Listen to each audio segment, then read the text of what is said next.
Hey, what's up, guys? It is Jordy, and I'm bringing you 4 picks for tomorrow's NBA slate. I am feeling so much better. Thank God, thank Jesus Christ, thank everyone above that I'm finally feeling better, man. It was the worst thing I've ever dealt with in my entire life. When it comes to pain, I've been through a lot of pain with some stuff, but man, it was pretty debilitating. Just everything like in here was just completely swollen. Like my lymph nodes were like huge. The doctor like couldn't even see in like my ears because my ears were swollen, and my throat was swollen. My teeth were like, it felt like every one of my teeth were being pulled on. Anyway, I'm not trying to sit here and say poor me, but it sucked. So it was really hard to talk in general, and let alone getting on camera and just trying to do anything. It was just not something I felt like doing. So sorry, we're back. I know this channel has taken a hit pretty dramatically because of my lackluster ability to get out content, but here we are. We're gonna get very consistent from here on out, and I'm feeling good about these picks. Yesterday, let's just talk about it. Let's own up to it. Wasn't a great day. I mean, I made a 6-man. That was just not it. Miles Bridges, took him for the video. He missed by 1, so I feel like a good call. He just barely missed it. D'Angelo Russell's rebounds I ended up hitting, but I took Paulo Banchero's assist. This had a lot of potential. He got 3 assists in the second half. He had like 10 potential assists in this game. None of the guys were knocking down shots in the first half, and they were down by a ton in the first half. And, it's a tough defense. The game was 97-84. That's a very low score for an NBA game these days. So 2 great defenses. Like I said, it was going to be a tough one, but, there wasn't a whole lot I liked on the board today, but knocking off the rust. So, Luka just barely missed those threes. He needed 1 more. I was hoping that heave at the end of the game would have found its way in. But Dylan Brooks was cool, and then Andrew Nembhard. That was just I threw that in there just in case Halliburton didn't play. But this whole slip was kind of a YOLO. But I did feel good about the picks I put out on BDFS. So the 4 picks I've got picked out for you guys today, I feel really good about these. I've got Derrick Jones Jr. for over 7.5 points, Brook Lopez for over 17.5 PRA, Kyle Kuzma for over 12 first half PRA, and Zion Williamson for over 28.5 points assists. Now on Underdog, I actually made an Underdog slip too. I've been playing a lot more Underdog. Brook Lopez over 17.5 PRA. I'm taking Kuzma straight up points over 14.5. Taking Zion's PRA because they don't have the points assist. I like the points assist the most, and I'll tell you why. And then that Derrick Jones Jr. points again at 7.5. That is just such a steal of a deal. Here is a 6-man slip for all sorts of different esports stuff. I took my sweet time on this. It starts very soon though. I'm sorry. It's almost 3 in the morning. And that's when one of the first games come on. But if you guys want to tail the other ones, some of these don't start till like 4 or 5 or 6, 7, 11. So there's some value in these though. I really hope this hits because I feel pretty good about it. And I threw $20 on it. So Prage. But so this is what I've got locked in for Underdog as well. So let's just talk about it. If you guys don't mind, do me a favor, like and subscribe to the channel. It helps a lot. Check out our Discord, stuff like that. You already know. Let's get into the bread and butter, man. That's what we're here for. So Kyle Kuzma over his first half PRA. He's been killing this. On the season, he's gone over this 54%, but over the last 20 games since he's been with Milwaukee, he's really been crushing this line. This is a pretty good matchup for him too. 28th in points allowed, 24th in rebounds allowed, only 8th in assists allowed, but he's pretty good at getting assists anyway.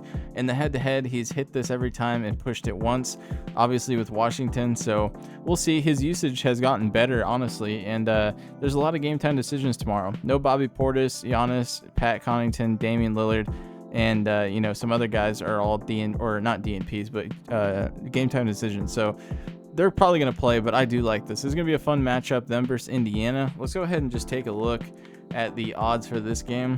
No football odds. I wish, man. I can't wait for football to come back.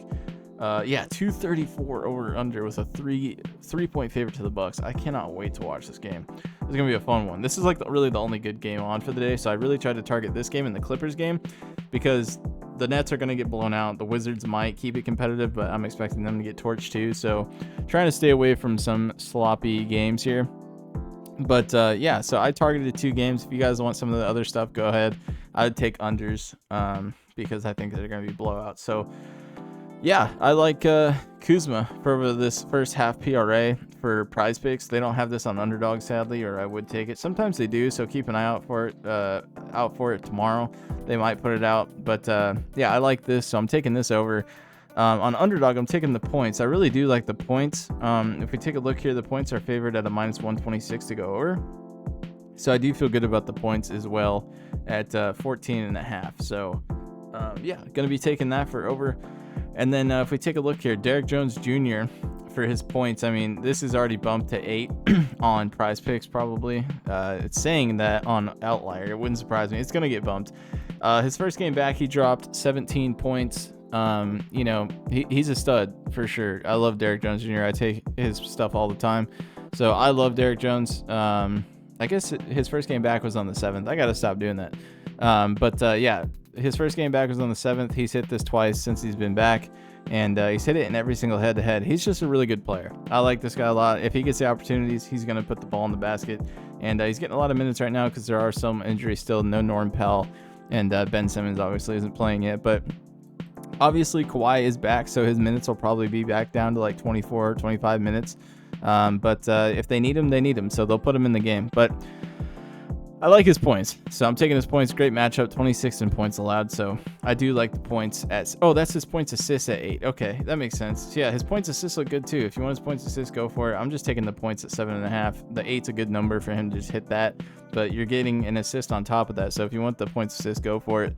But yeah, I'm just taking the points. But anyway, Brook Lopez, great matchup for him. He always does well against Indiana. They're a very skinny, long team, but he's got the size, and he's a veteran, man. He's going to score at will when he wants to. Obviously, everyone has bad games, so if he does, don't come crying to me. But 57% of the time he's gone over this. Over his last 3 games, he's been a little bit of a slouch here, but he plays good against Indiana, so I like this for a make it right game from him. 17th in points allowed, 21st in rebounds allowed, 5th in assists. Obviously, he's more of a scoring big. It's very rare that he gives you double-digit rebounds. If he does, it's going to cash, I think. So if he gets anywhere near 7 to 8 rebounds, I think this is an absolute hit. So I like it. I think it's a good matchup. He's coming off 3 bad games. I think he's going to want to right the ship here. You know, this is in Indiana. So if we take a look at how he plays, I don't think they're going to show us. So he's exceeded this in, let's see here, 6 straight games on the road. So like I said, he plays good on the road. I like it. You know, here's all his last 6 games on the road, man. He's just been dominant, and this is a pretty soft matchup for him, so I like it. I'm going to be taking that for the over as well. Zion Williamson. I'm on Zion right now because if we take a look, Jose Alvarado's a game time decision with the hip soreness. Even if he does play, I still like this play because Zion is being a facilitator, and they're pushing him in that role. He's saying he wants to get more triple doubles and stuff like that. This is a tough matchup. First in points allowed, 18th in assists though. So I do like the points assist because he's hit this in 3 out of his last 4 matchups against them, and he's just been killing this line pretty regularly lately. As you can see here, since he's been playing, he looks pretty good. So he's been playing a lot more lately. So I think he's playing himself into shape. And yeah, he's failed to exceed this on, let's see, in 5 straight games versus top 10 defenses for assists allowed on the road. So take that as you will.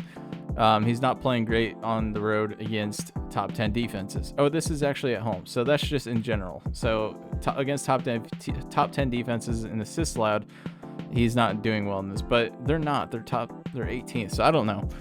If you don't like it, you don't have to take it. But I do like the PRA. That's what I'm taking on underdog at 34.5. I think that's pretty low, honestly. If you look at what he's been doing over the last couple of games, he's been getting very close, if not going over it. 15 out of 26 also on this. So, like I said, he's on triple-double watch a lot of these nights. So, I like him to go over this. I think it's going to be a fun game. I think it's going to be a tough matchup. Like I said, no Alvarado, but and no Kelly Olynyk. This is a big deal because with Kenny Olynyk, he was starting to kind of fade in the rebounding area. If we take a look at him without Kelly Olynyk, I mean, maybe I'm tripping, but it seems like when Kelly Olynyk's in there, he doesn't go for as many rebounds, obviously. But, you know, it's going to be just him and Missy. So, I don't know. I like it. I'm building a narrative myself around this play. So, if you don't like it, you don't have to take it. There's just not a lot on the board for tomorrow in general. and I'm just targeting certain games. So I'm going with the stars in this one, except for like obviously Derrick Jones Jr. But I'm going with the players I know best for these matchups. But I think Derrick Jones Jr. is an absolute lock, if you want to call it that. There's no such thing as a lock in this industry, guys. Just know that. So, I just feel confident about it. Let's just say it that way. I try not to use the word lock because I think it's cringe. So forgive me for spewing that nonsense. But yeah, I think it looks good. But that is going to do it all for me, guys. If we want to take a look at the over in that game, 6.5 favored to the Clippers, 224.5. So great game. If we get that over under, there's going to be some high scoring stuff. So that is going to cover it all for me, boys. I hope you guys have been doing well. Thank you for all the people who sent nice messages my way when I was sick. I do really appreciate it, and I appreciate all you guys. And I'm going to start getting more consistent with my schedule here. So thank you very much. God bless you guys, and I'll catch you tomorrow.